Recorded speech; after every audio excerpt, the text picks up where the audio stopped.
आणि भाकरी कसा भाजायला बघा यो वांग्याची आमटी आणि सुक वांग केलं दोडक्याचं सुक्क जाऊन बा. अशा जरा जेवणाला आता सुरुवात केली.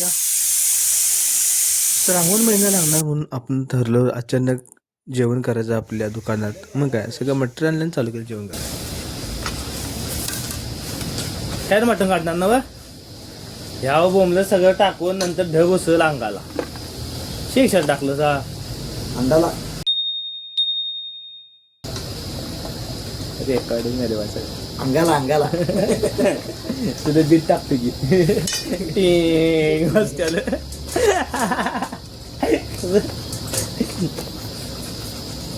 चाकूला दारले आहो तुझ्या तू तिकडे लवकर पण जेवण आवडत होतं कारण भावाला गाडा पण आवडत होता.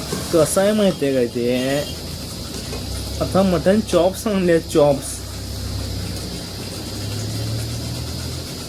गटारी आता गटारात लावणार म्हणून मग गावात नाही हा तुला उद्याचा काहीच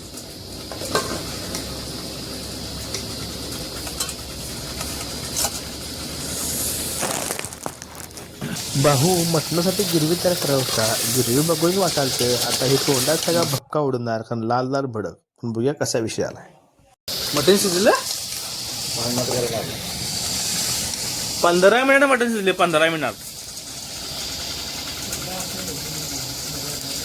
शिजले का नाही काय खाल्यावर करणार नाही. पाहुण्याने जेव्हा सांगितल्यासारखं खडीसाखर आणि बडीशेप आणते.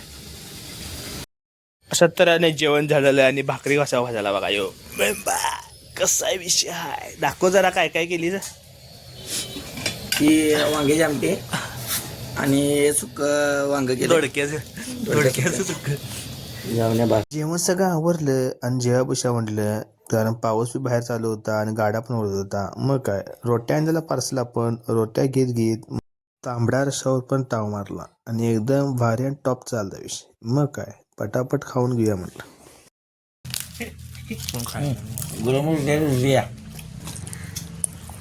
असा तर झणझण चालता आणि त्यापेक्षा मटण. मग काय एकदम जेवला दुकानात बसून